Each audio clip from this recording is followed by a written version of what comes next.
Bueno, actualmente la producción y la distribución y las ganancias van totalmente hacia el narcotráfico, ¿no? Y bueno, un estudio del Senado, a través de su instituto, se llama Belisario Domínguez, concluyó que si se legalizara el consumo, el narco perdería de un 26 a un 30% de sus ingresos.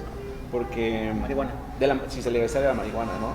Simplemente con legalizando la marihuana, estos ingresos se irían del narcotráfico. Yo no me chuparía el dedo porque un poco, sí, o sea, perdería del 25 al 30%, 26 al al 30% solamente de la marihuana.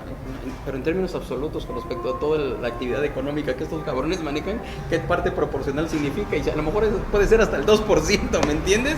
Es decir, que estos cabrones tienen el 98% de posibilidades de hacer lo que se les pegue su regaladera. Yo no me chupo el dedo, o sea, en ese sentido creo que tenemos que ser claros. O sea, me parece que es un cifra optimista, esta doble moral, ¿no?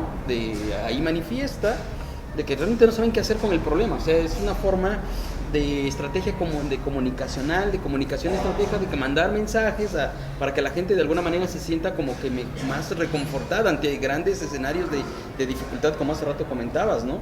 Y obviamente creo que ahí en esa perspectiva yo no me tragaría esas cifras, pero además el problema es mucho mayor. Esto nada más es con respecto a la marihuana. O sea, perdón, disculpa, o sea, yo no creo, o sea, ¿cuánto te llevas de trasiego? ¿Cuánto te llevas de lavado de dinero? ¿Cuánto te llevas o sea, pongamos el caso más descarado que hay sobre el lavado de dinero, el HSBC, ¿no? Que lavó la famosa regla del opio, nace explícitamente para lavar la lana del opio. Entonces, ¿cuánta actividad económica, cuánto valor monetario de nuestra moneda, con todo su devaluación o no, está supeditada sobre esto? Porque yo creo que tenemos una sobrevaluación. Al maestro que es economista a lo mejor puede ser más preciso, pero digamos que en mi fantasía el asunto es que el peso está sobrevaluado, porque obviamente no sabemos realmente cuánta lana está entrando por otro lado que lo está apuntalando, claro. Y por eso no se desploma y se desmadrea como está, y por eso nos podemos reunir aquí, gastar la luz, tomar el teléfono, comprar tiempo aire, ¿no? Etcétera, etcétera, y tú dirías, en otras condiciones esto sería un desmadre en sentido estricto de la palabra, ¿no? Entonces yo creo que en ese sentido, aguas, al menos eso no lo compraría. Hablábamos de números ficticios, este famoso Producto Interno Bruto quizás es el más ficticio de todos los números que conocemos, ¿no? De entrada, ¿por qué? Porque no está calculando este tipo de mercados ilegales y son cosas hasta tontas a veces, ¿no? Si legalizas la marihuana y ahora vuelves empresarios a los narcotraficantes, el PIB crece, ¿no? Por una obra de magia, nada cambió, productivamente nada cambió, pero el PIB ya creció más. Y a la inversa, dice, ¿no? Permites que la gente produzca y ya no se vende, el PIB cae, ¿no? Pero la gente sigue consumiendo lo mismo, ¿no? Entonces es un número, eso de Producto Interno Bruto es bastante falacioso, ¿no? Pero ahí sería parte del discurso que tendría, ¿no? Definitivamente habría un impulso económico, digo, es lo mismo, ¿no? Dice, cuando se te acabaron las oportunidades de producir, invéntalas, de alguna forma privatiza algo que te permita obtener aumentar esos números, ¿no? Que ponen contenta a la gente, al parecer, ¿no? Ya nadie se duda, nadie cuestiona por qué crece el producto. De hecho, las armas son uno de los grandes impulsores del Producto Interno Bruto de Estados Unidos, ¿no? Entonces, pues qué bonito, ¿no? Hagamos más guerras y que el PIB empieza a crecer y crecer, ¿no? Es parte de todo este proceso y evidentemente es una cantidad ínfima, ¿no? Es realmente el complejo de relaciones económicas detrás del narcotráfico es grandísimo. Las cárceles, ¿no? En Estados Unidos, que es una de las aberraciones más grandes del siglo XXI y de toda la historia, las cárceles privadas, o sea, que se le pague a las cárceles por tener a presos, y se habla de números elevadísimos de la proporción de internos que están ahí solamente por posesión de marihuana. Y un contraste con lo de HSBC, ¿no? HSBC fue acusada y comprobado de que ha lavado dinero del narcotráfico durante años, miles de millones de dólares lavados en dinero. Y bueno, hay una multa, no sé cuántos millones, que obviamente para HSBC no significan absolutamente nada, les fueron las ganancias de un mes o de una semana, y nadie va a la cárcel, porque son sociedades anónimas, ¿no? Entonces no hay delito que perseguir, no hay persona a quien perseguir. Y hablamos de la cantidad de gente que está en la cárcel, 10 años, 20 años por haber tenido un poquito. Y esa es una de las grandes contrarias, que también el tema de trasfondo del racismo, no sé si es clasismo en Estados Unidos, En teoría parece que el consumo de marihuana es parejo entre latinos, negros, blancos, sí, pero en la cárcel hay puros latinos y negros, ¿no?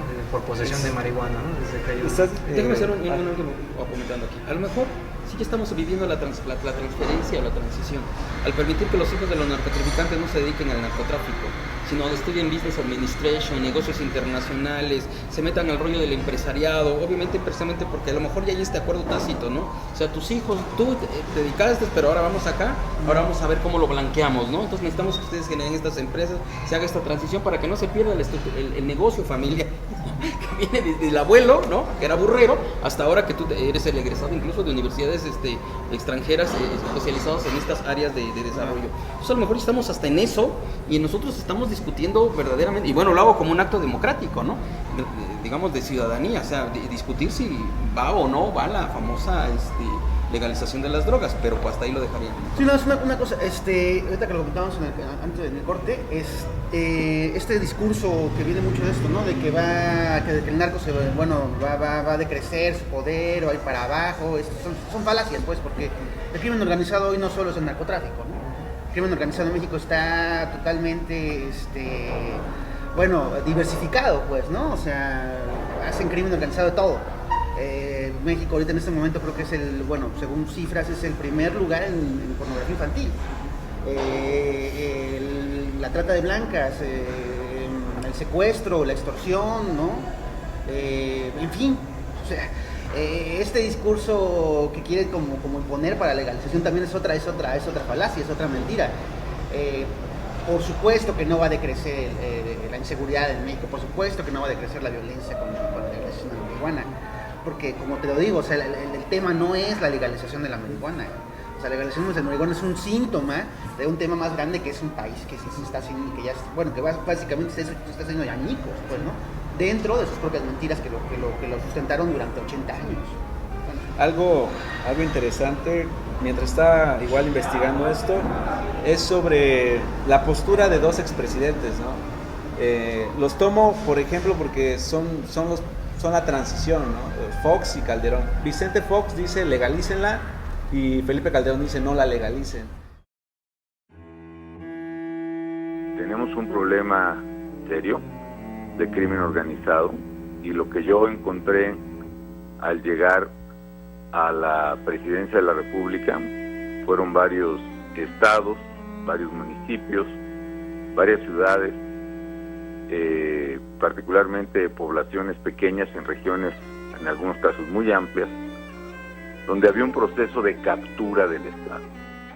Me ha entristecido brutalmente ver la muerte de 80,000 jóvenes, me ha entristecido brutalmente ver que en mi país no se respetan los derechos humanos, no se respetaron durante los últimos 6 años, me ha entristecido brutalmente que el ejército tenga que estar en las calles generando más violencia de la que ya existen. Yo estoy a favor de todo, paso a paso, avanzando con consistencia y con certeza. México es un productor de marihuana. ¿Qué va a pasar?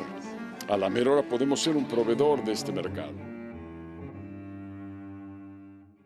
Pues los dos están igual de orates, yo creo, ¿no? O sea, básicamente los dos están igual de orates. O sea, los dos como presidentes, fueron